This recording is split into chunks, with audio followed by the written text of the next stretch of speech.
She looked me dead in the eye and said, "You need to move, my children require this table."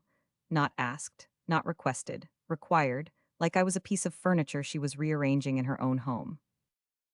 So, okay, background, it's a Tuesday. I freelance, which means my office is basically wherever has decent Wi Fi and doesn't kick me out after one latte. This particular cafe is my spot. I've been going there for 2 years. I showed up at 8 in the morning, snagged the corner table by the window, the one with the outlet, the bench seat, enough space for 2 monitors if I really needed it, and I set up. Ordered a large coffee and a pastry. Actual paying customer. Settled in for a 4 hour work block. About an hour in, I hear the stroller before I see it. Then I see it, this woman, 2 kids orbiting her like chaotic little moons, scanning the cafe like she's assessing real estate. The place is maybe half full. There are at least 3 open tables. She clocks my corner and I watch her make the decision. You know the look, I absolutely knew what was coming.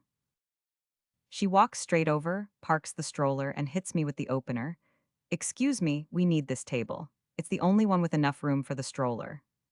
I looked around. I pointed gently, no attitude, at the open foretop literally 8 feet away. "There's a bigger table right there, actually. Plenty of room." She didn't even glance at it. "That one's in the middle. My kids need to be near the window so they stay calm." Okay, so now it's not about the stroller. Now it's a therapeutic window requirement for her children. I said, still calm. "I get that, but I've been here for an hour. I'm in the middle of work, and I did get here first. I'm not really in a position to pack up and move." And that's when it shifted. She tilted her head and said, "I want you to really hear this. You're just one person. We are a family. Surely you can see that our need is greater than yours." Our need is greater than yours. I'm sitting there thinking, did she actually just rank our needs? Out loud, in public. I took a breath, offered her a real out.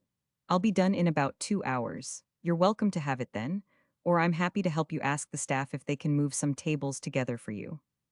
She straightened up and said, "I shouldn't have to wait and I shouldn't have to ask staff. You should just do the right thing." The right thing, moving so she could have my table, that was, apparently, the right thing. I turned back to my laptop, done negotiating. She didn't leave, she stood there right next to my table and started narrating to her kids. "We'll just wait here, babies. Some people don't understand how to share." Loud enough for the whole room, aimed entirely at me. I kept working, eyes on the screen, which honestly made it worse for her. She stepped closer and said, volume rising now, "I cannot believe you're going to sit there and ignore a mother with 2 small children. What is wrong with you?" I looked up, I said, and look, I know this is the part where people will say I went too far, I said. "I'm not ignoring you. I've offered you 2 solutions, you've turned them both down, and now you're standing next to my table making comments at me. So at this point, yeah, I'm going back to work." That was it, that's what cracked it open. She slapped her hand on my table, and said, "Manager, I need a manager right now. This woman is harassing me." Harassing her, by sitting, by working, by existing in the chair she wanted. I didn't move, I didn't raise my voice. I just said very quietly, "Sure, let's get the manager." And I'll admit, there was a little something in how I said it. Not nice exactly, but I was done being nice. She could have that. The manager came out from behind the counter. Young guy, maybe mid-20s, clearly had already been watching this unfold from across the room. The woman launched in before he even opened his mouth. "This customer is refusing to give up her table for my family, and I want her asked to leave." He looked at her, then he looked at me, then back at her. He said, and the cafe had gone pretty quiet by this point, so everyone heard it, "Ma'am, she's been at that table since we opened. She has a receipt. She's not doing anything wrong." He paused. "I do need to ask you to stop blocking her table and lower your voice, though. You're disrupting other customers."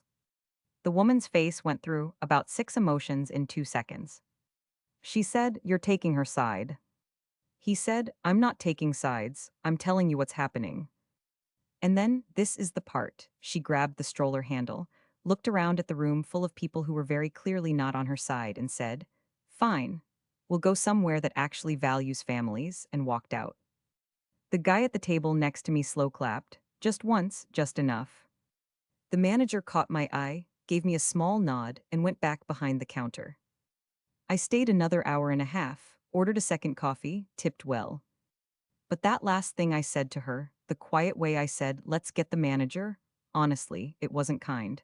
It was something. I knew what I was doing when I said it like that. So was I too harsh? Honestly, though, what would you have done? Comment below.